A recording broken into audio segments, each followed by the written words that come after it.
Hello everyone and welcome to this channel.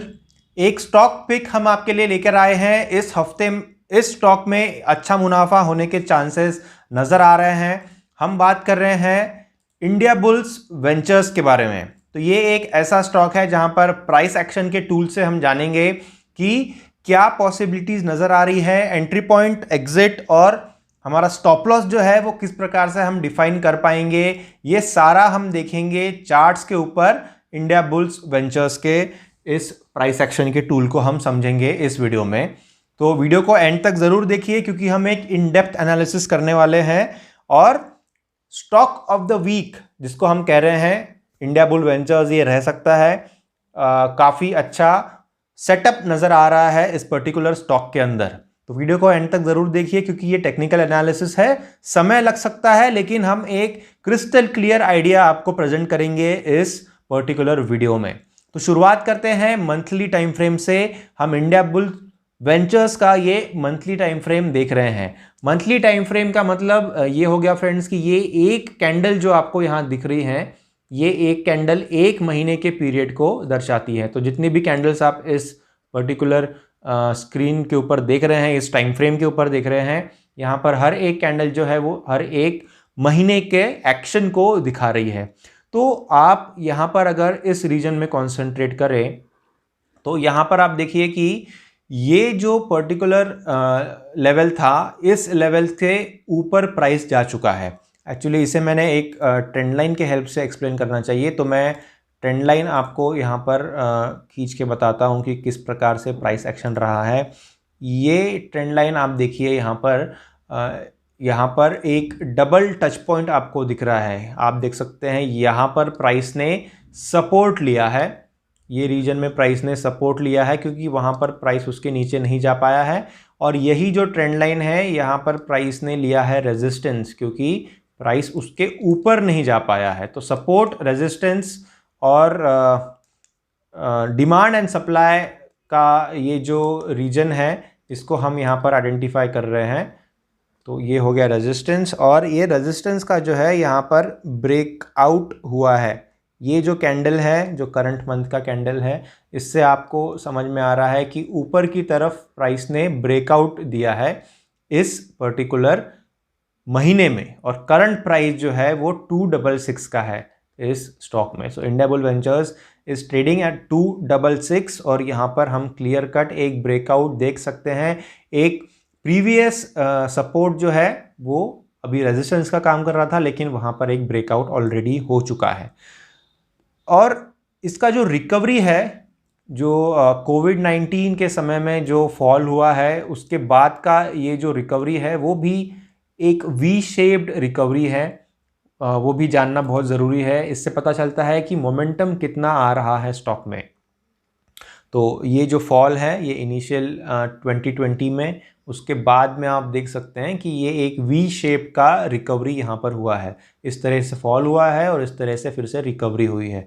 जहाँ पर भी आपको ऐसे संकेत मिलते हैं जहाँ पर एक वी शेप रिकवरी हो रही है, उससे आप समझ सकते हैं कि स्टॉक जो है वो काफ़ी बुलिश है। अब हालांकि यहाँ पर डिबेटेबल है ये चीज़ कि आप यहाँ पर देख सकते हैं कि हाईली बेरिश रहा है ये एक्टिविटी। तो ये जो फॉल हुआ है ये एक बेरिश एक्टिविटी है, और रिसेंट में ये जो पिछले 5 महीने को एक्टिविटी जो है वो एक बुलिश एक्टिविटी है। तो ये जो एक्टिविटी है ये बुलिश ट्रेंड दिखा रहा है, और ये जो एक्टिविटी है जो कि पिछले 1.5-2 सालों से आप देख सकते हैं, ये एक बेरिश एक्टिविटी है। तो हम पूरी तरीके से यहाँ पर बुलिश भी नहीं हो सकते, हमें कुछ चीज़ों को यहाँ पर समझना होगा, वो मैं आपको यहाँ पर एक्सप्लेन करने की कोशिश करता हूँ। तो यहाँ पर आप देखिए कि यहाँ पर ये जो ब्रेकआउट हुआ है, हालांकि ये काफ़ी कन्विंसिंग ब्रेकआउट है, लेकिन आने वाले दिनों में अगर एक रीटेस्ट होता है, कुछ हद तक रीटेस्ट हो सकता है। जैसे आप यहाँ पर देखिए, ये रीटेस्ट यहाँ पर हुआ है, ब्रेकआउट तो हो गया लेकिन उसके बाद में प्राइस नीचे आया, एक रीटेस्ट हुआ और फिर से प्राइस ऊपर गया। तो यहाँ पर भी ये पॉसिबिलिटी है और यहाँ से फिर प्राइस इस तरीके से ऊपर जा सकता है।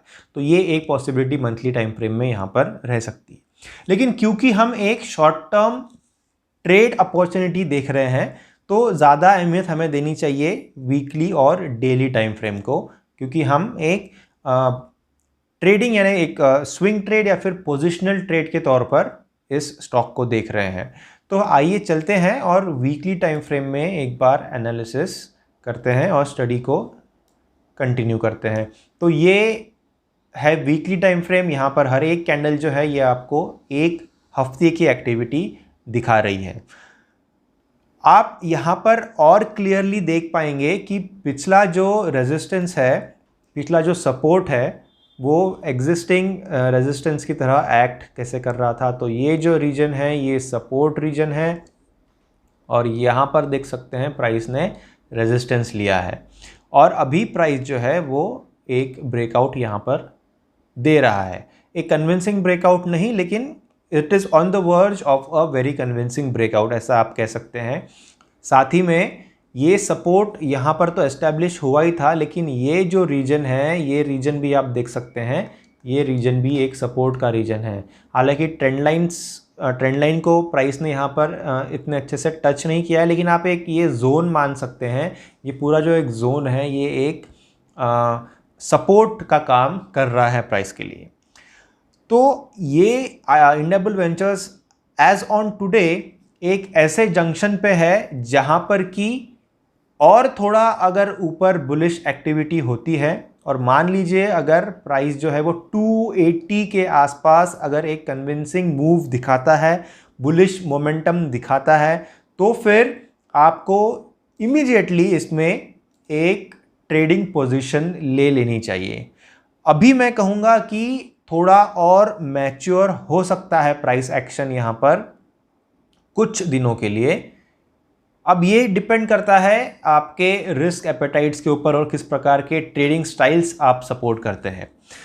हाई रिस्क एपेटाइट ट्रेडर अगर है तो मैं कहूँगा कि you should buy it at the current price. अगर आप एक हाई रिस्क एपेटाइट ट्रेडर है तो करंट प्राइस के ऊपर में आपका बाय बनता है, डेफिनेटली बनता है। लेकिन ये हो गया first point of view. Second point of view ये कहता है कि हो सकता है कि यहाँ पर एक रीटेस्ट हो और प्राइस ऊपर की तरफ जाए, तो हो सकता है बाय आप एक तो रीटेस्ट होगा उस समय आप करें। This is for the less risk appetite traders. Point number 2 जो है वो आप अगर एक लो रिस्क एपेटाइट रखते हैं या फिर आपको और थोड़ा कंफर्मेशन चाहिए है तो फिर आप एक रीटेस्ट के ऊपर में, या फिर केस नंबर 2 ये हो जाता है कि अगर प्राइस 280 या फिर 290 के आसपास अगर चले जाए और वहाँ से भी एक ब्रेकआउट मिल जाए तो फिर आप उस पोजीशन में भी यहाँ पर बाय कर सकते हैं, यानी buy after a bullish momentum. और थोड़ा बुलिश मोमेंटम के लिए आप वेट कर सकते हैं और उसके बाद इस स्टॉक में एंट्री ले सकते हैं। तो ये तीनों भी पॉसिबिलिटीज़ है। इन एनी केस एक एंट्री बनती है इस पर्टिकुलर स्टॉक में आईबी वेंचर्स के। और अगर आप एक हाई रिस्क एपेटाइट ट्रेडर है और कन्विक्शन रख रहे हैं, जो प्राइस एक्शन हम इस वीडियो में प्रेजेंट कर रहे हैं, अगर उसके ऊपर कन्विक्शन आपको है, ज़रूरी नहीं है कि हर एक का सोचना जो है वो एक तरीके से ही रहेगा, क्योंकि स्टडी को भी इन्फर करने के तरीके जो है वो काफ़ी सारे होते हैं। एक ही स्टडी हर एक ट्रेडर जो है वो अलग तरीके से इंटरप्रेट करता है। तो जिस प्रकार से भी आप इंटरप्रेट करना चाहें, आप करंट प्राइस पे बाय कर सकते हैं। अगर नहीं तो फिर आप रीटेस्ट का भी वेट कर सकते हैं, या फिर और थोड़ा बुलिश मोमेंटम आएगा तो आप वहाँ पर एंट्री कर सकते हैं। ऑन द होल पिक्चर बहुत ही ज़्यादा क्लियर है कि आईबी वेंचर्स के इस स्टॉक में बुलिश एक्टिविटी आज नहीं कल, हो सकता है कुछ दिन वेट करना पड़े, या हो सकता है आने वाले इसी हफ्ते में बहुत अच्छी मूव्स आए, लेकिन आपको यहाँ पर डेफिनेटली अच्छी मूव्स आएगी। प्राइस एक्शन के साफ संकेत है। आप यहाँ पर आपके स्टडीज़ यानी आपके जो रिस्क एपेटाइट्स है, रिस्क रिवॉर्ड रेशियोज़ है, ट्रेडिंग स्टाइल्स है और साथ ही में ट्रेडिंग एक्सपीरियंस जो है आपका, वो सबका यूज़ करिए और यहाँ पर एक बेहतरीन प्रॉफिट आप कमा सकते हैं आईबी वेंचर्स के इस स्टॉक में। चलते हैं आगे और डेली टाइम फ्रेम को एक बार समझ लेते हैं। और डेली टाइम फ्रेम से अगर और भी कुछ डाउट है आपको तो वो भी, उसकी भी क्लैरिटी यहाँ पर आपको आ जाएगी। तो देखिए डेली टाइम फ्रेम आपको साफ बता रहा है कि ये जो ट्रेंड लाइन है इसका एक बहुत ही क्लियर कट ब्रेकआउट हो गया है। वीकली में इतना ज़्यादा क्लियर और एविडेंट नहीं दिख रहा था, लेकिन यहाँ पर तो पिक्चर और भी ज़्यादा क्लियर हुआ है कि ये जो लेवल थी इसका ब्रेकआउट बहुत ही अच्छी तरीके से हो चुका है ऑलरेडी। तो अगर आप डेली टाइम फ्रेम के साथ जाए तो करंट प्राइस पे एक बाय डेफिनेटली बनता है। आप करंट प्राइस में यहाँ पर बाय कर सकते हैं। तो daily time frame is more for a swing trading और अ इंट्राडे अपॉर्चुनिटी। हालांकि इंट्राडे के लिए आपको और भी डीपर टाइम फ्रेम्स में जाना है। तो वीकली से डेली टाइम फ्रेम में डिफरेंस ये है फ्रेंड्स कि वीकली आपको थोड़ा एक मीडियम टर्म का व्यू दिखाता है, उसका एक होराइजन आपको दिखाता है। लेकिन डेली में अगर आप एक 3-4 दिन हफ्ते भरे का ट्रेड देख रहे हैं तो IB वेंचर्स के इस स्टॉक में आप एंट्री ले लें, ऐसा मुझे लग रहा है। और स्टॉप लॉस के लिए आप ये जो लेवल है ये लेवल का यूज़ कर सकते हैं। ये लेवल को भी मैं यहाँ पर मेंशन कर देता हूँ। ये जो ट्रेंड लाइन है ये 230 के ऊपर में है। तो 230 का ये ट्रेंड लाइन जो है ये आपको आपका स्टॉप लॉस डिफाइन करने में हेल्प करेगा। 230 पर ही आपको आपका स्टॉप लॉस नहीं रखना है। ये जस्ट एक इंडिकेशन है। अब आपके रिस्क रिवॉर्ड रेशियो के ऊपर डिपेंड करेगा कि आप किस प्रकार से एक स्टॉप लॉस और टारगेट रखते हैं। यूजुअली जो भी सपोर्ट लाइंस होती है उसका 1 ATR नीचे, थोड़ा नीचे आपको आपका स्टॉप लॉस रखना चाहिए, क्योंकि अगर प्राइस यहाँ तक आती है और इसको बाउंस करके जाती है तो फिर आपका स्टॉप लॉस जो है वो ट्रिगर नहीं होना चाहिए। अगर प्राइस उसके नीचे आती है तो फिर आपका यहाँ पर स्टॉप लॉस ट्रिगर होना चाहिए। तो इस हिसाब से आप 1 या 2 ATR नीचे रखें हमेशा स्टॉप लॉस को आपके सपोर्ट लाइन से। रिस्क रिवॉर्ड रेशियो को आपको समझना चाहिए, क्योंकि अगर आप 36 पॉइंट्स नीचे रख रहे हैं आपका स्टॉप लॉस तो फिर ये 10% का स्टॉप लॉस हो जाएगा। तो ये हर किसी के लिए सूटेबल नहीं है। इनफैक्ट बहुत कम ट्रेडर्स हैं जो इतना बड़ा रिस्क रिवॉर्ड रेशियो लेकर के चलते हैं, और ये बिल्कुल भी आइडियल सिचुएशन नहीं होगी। इसलिए 230 से थोड़ा ऊपर ही आपको यहाँ पर आपका स्टॉप लॉस रखना पड़ेगा, क्योंकि रिस्क रिवॉर्ड रेशियो जो है वो आपको यहाँ पर परमिशन नहीं दे रहा है कि आप इतना नीचे आपका स्टॉप लॉस रखें। या अगर आप थोड़ा और वेट करते हैं तो फिर आप यहाँ पर आपका स्टॉप लॉस रख सकते हैं। लेकिन on the whole picture clear है कि आप एज ऑन टुडे एंट्री ले सकते हैं और आपके रिस्क रिवॉर्ड रेशियो के हिसाब से आप आपका स्टॉप लॉस रखें। या फिर अगर और थोड़ा नीचे रिट्रेसमेंट होने के बाद में आप एंट्री लेते हैं तो फिर आप इस ट्रेंड लाइन का हेल्प ले सकते हैं, जैसे कि हमने यहाँ पर डिस्कस किया, और यहाँ पर आपका स्टॉप लॉस रख सकते हैं।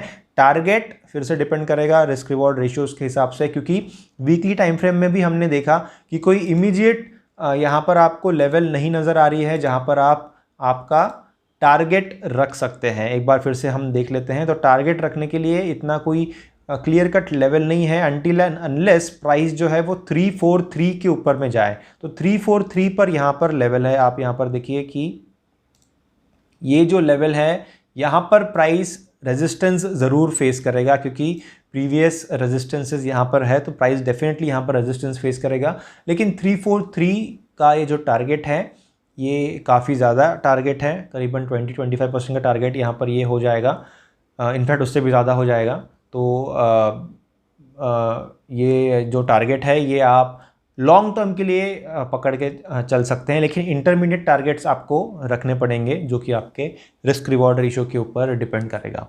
तो उस हिसाब से आप आपका प्लानिंग कर सकते हैं।